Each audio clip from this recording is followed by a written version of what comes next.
Hello students, this is Tagore Parliamentary Public School.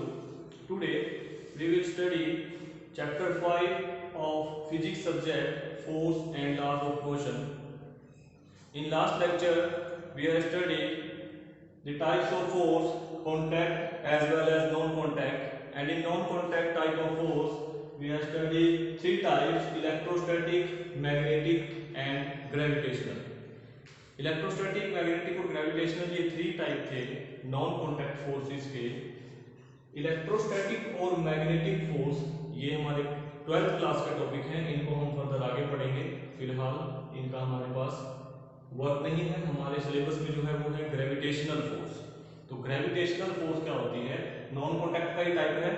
वैसे non contact force होती कौन सी है, ये आपको पता होगा या आपने जूनियर क्लास में भी अच्छे से पढ़ा हुआ है कि जिन फोर्सेस में जो ऑब्जेक्ट जिस ऑब्जेक्ट को खींचता है या उसको रिपेल करता है, कि अट्रैक्ट करता है या रिपेल करता है, उन ऑब्जेक्ट में कोई कनेक्शन नहीं होता, उनमें आपस में कोई कांटेक्ट नहीं होता, इसलिए इसको नॉन कांटेक्ट बोलते हैं। वेयर एज कांटेक्ट फोर्सेस में वो कांटेक्ट बना रहता है, एक ऑब्जेक्ट दूसरे ऑब्जेक्ट के ऊपर होता है या उसके साथ अटैच होता है किसी भी पोजीशन से।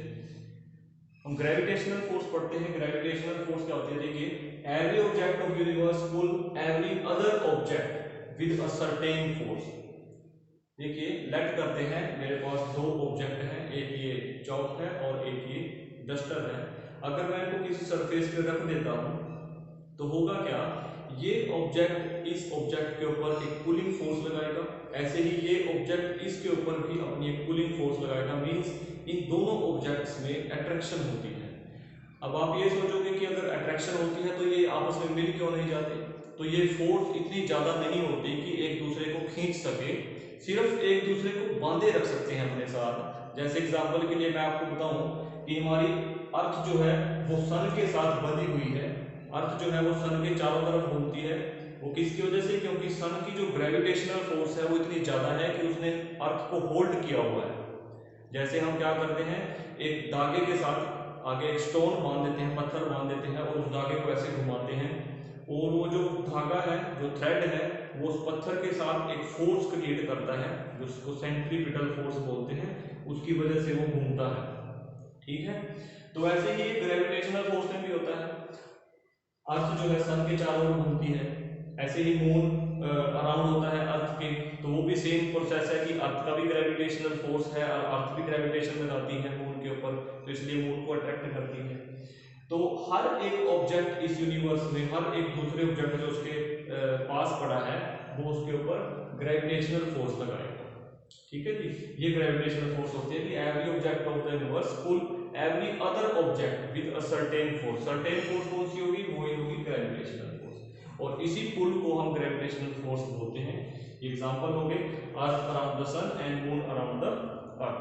ठीक है, नेक्स्ट है लॉ ऑफ ग्रेविटेशन।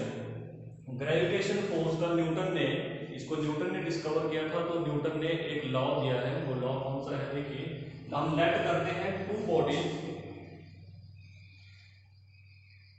बॉडीज है हमारे पास, एक का मास m1 है और दूसरी बॉडी का मास m2 है, और इन दोनों के यहाँ पे ऐसे जैसे सेंटर है, तो बिल्कुल सेंटर से यहाँ से और इधर से भी ऐसे, इनके बीच का जो डिस्टेंस है वो r है।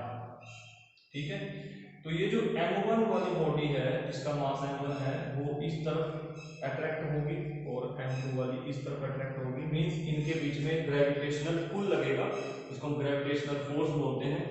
और न्यूटन्स लॉ के according, Newton's law of gravitation के अकॉर्डिंग, जो इनके बीच में लगने वाली फोर्स है वो क्या होती है? हम उसके दोनों पॉइंट लिखता हूं। देखिए, the force of attraction, force of attraction between two bodies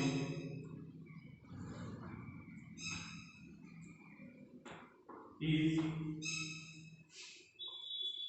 directly proportional to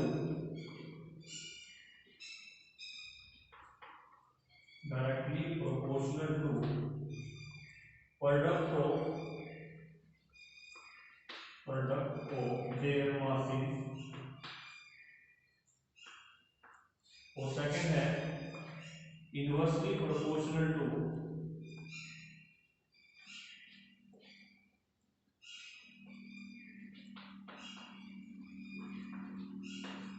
square of distance between them।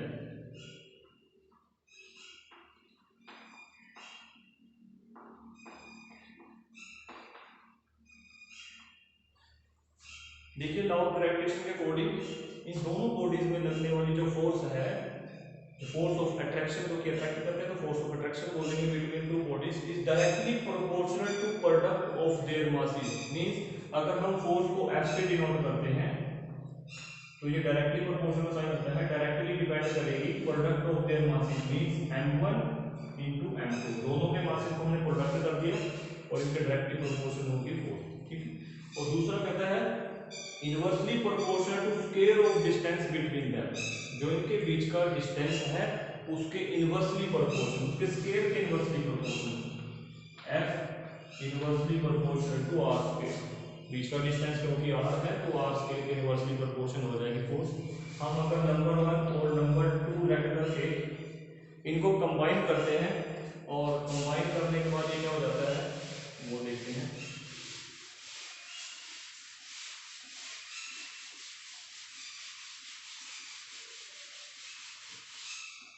देखिए नंबर 1 और नंबर 2 को कंबाइन करने से हमें मिलेगा f directly proportional to m1 m2 by r square.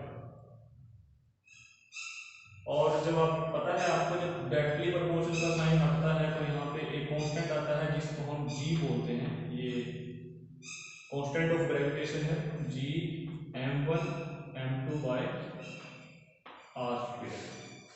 ये फोर्स का final formula clear हो जाता है हमारे पास कि दो बॉडीज हैं हमारे पास अगर जिनका मास m1 और m2 है, बीच का डिस्टेंस r है, तो उनके बीच में लगने वाली फोर्स इक्वल होगी g इनटू में m1 m2 means mass of two bodies, इनकी प्रोडक्ट करेंगे और बाय में डिवाइड करेंगे स्क्वायर ऑफ डिस्टेंस से, जो इनके बीच का डिस्टेंस है उसके स्क्वायर के साथ इसको हम डिवाइड करेंगे।